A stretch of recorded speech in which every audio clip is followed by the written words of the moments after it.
Hello and welcome to my Management 371 Week 3 Critical Thinking presentation. The first question asked me this week to evaluate one of the three content motivation theories that best relates to the selected leader that I have identified as an effective or ineffective leader, and how does it relate to process and reinforcement theories.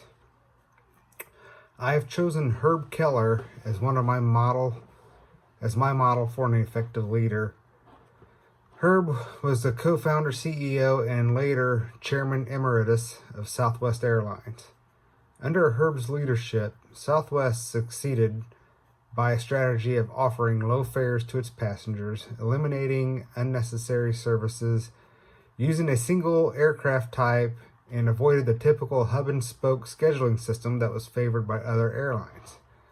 I believe that Herb subscribed to the hierarchy of needs theory because of this quote from Herb in an interview with Forbes magazine. Herb said, "Your employees come first, and if you treat your employees right, guess what? Your customers come back, and that makes your shareholders happy. Start with employees, and the rest will follow from that." By making sure his employees had their needs met, he created one of the most successful low-fare carriers in history. Process motivation theory focuses on understanding how people choose behavior to fulfill their needs, while reinforcement theory proposes that consequences for behavior will lead people to be motivated to behave in predetermined ways. Both theories are related to hierarchy of needs theory. And let me give you an example of how all three affect my work behavior. I need to provide food and shelter to my family. That is a basic hierarchy need. To do that, I need to work. That is a basic process motivation. I want to provide the best life possible for my family, so I need to earn more money. This is another process motivation. I know that if I work hard and learn new things to make myself more valuable to the company, that I will eventually earn a promotion or a pay raise, and that is a reinforcement motivator. I know this is a basic example in a perfect world situation, that there are many external factors as to companies handing out promotions and raises, but I feel that this example really highlights how these theories are related. The next question asked this week is to explain my current role within my workplace and offer an example that would support the expectancy theory as it relates to employee motivation.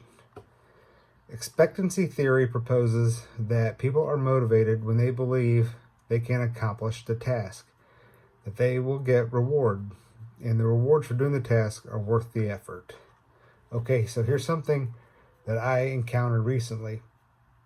I went to work for one Saturday for a little bit of overtime. I worked on a test cell that I was unfamiliar with. The test engineer sent me an email with a link to instructions on how to perform this test, which, by the way, is a simple production test to make sure that the engine operates as advertised before shipping it off to the customer. When I opened the link, the instructions were 109 pages in the smallest font possible. I immediately felt overwhelmed and demotivated. I have worked other tests that are similar that had instructions that were maybe 15 pages or less and in a font that was easily readable without my glasses.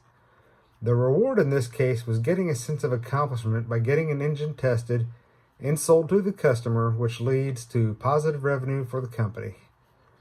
Since I was unfamiliar with this test, I had to read all 109 pages before I could proceed. Needless to say, all the work on that engine did not get done that day. I spoke with the engineer and my manager about the lengthy instructions. I am working with them to create an abbreviated set of instructions to make the testing more streamlined. Since I did not get the task completed that day, I did not get the reward of a sense of accomplishment. The next question posed me to explain which influencing tactics your selected effective leader uses the most and least, and give an example. If you were this particular leader, assess how you would change and develop your ability to influence using influencing tactics. I believe Herb Keller used the inspirational appeals tactic the most and the personal appeals influencing tactic the least. Herb appealed to his employees' values, ideals, and aspirations. He would increase his appeal by increasing employees' self-confidence by appealing to their emotions and enthusiasm. In 1992, Southwest was faced with a copyright claim over their "just plain smart" advertising slogan. Instead of facing the challenger in court, Herb challenged the claimant to an arm wrestling match to settle this claim. This arm wrestling match became known as the Malice in Dallas. Anyway, Herb lost the arm wrestling match to the claimant, but he was able to continue to use the slogan in exchange for a $5,000 charitable donation and conceding Southwest's claim to the slogan. I believe Herb used the personal appeals influence tactic the least because of the position he held. He was simply too far removed from the rank and file employees that it was just too difficult to make a personal appeal to each and every single one of them. If I was Herb, I would still try to make a personal appeal to individual employees. He might not reach all of them, but word of mouth spreads like wildfire. The rank and file will hear stories from other employees about the time that I came down from the office and struck up a personal conversation with the workers. Next, I will evaluate the political skills of my selected ineffective leader, appraise which political behavior I see this leader use most often, and give an example. The ineffective leader that I chose was Martin Shkreli. You might recognize that name from the news. In 2015, he was the CEO responsible for a price hike in an AIDS treatment drug by a factor of 56 times. Martin's actions led to heavy criticism of practices by pharmaceutical companies. I think Martin was able to rise to the position of CEO through the use of networking. Martin was a finance guy by trade. He was a hedge fund manager, capital fund manager, and other financial management positions. He was not a pharmaceutical guy by no means. So how could he gain a position as CEO of a pharmaceutical company? Well, he built relationships with other CEOs and businessmen to the point that someone thought it was a good idea to put him in charge of a drug company. Explain the differences between legitimate power and reward power, and evaluate how the selected leader, effective leader or ineffective leader, employs legitimate power and reward power. Give an example. Legitimate power is based on the user's position power, and it's given by the company. Reward power is based on the user's ability to influence others with something of value to them. Herb's legitimate power as CEO of Southwest was legitimate because he held the highest ranking position in the company.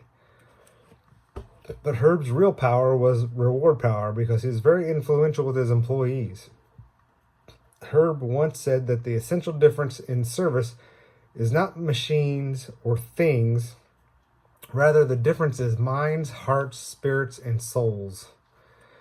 Finally, I am asked to give reasons why most managers use influencing, such as power, politics, networking, negotiating, for the effect of the organization or for their own benefit.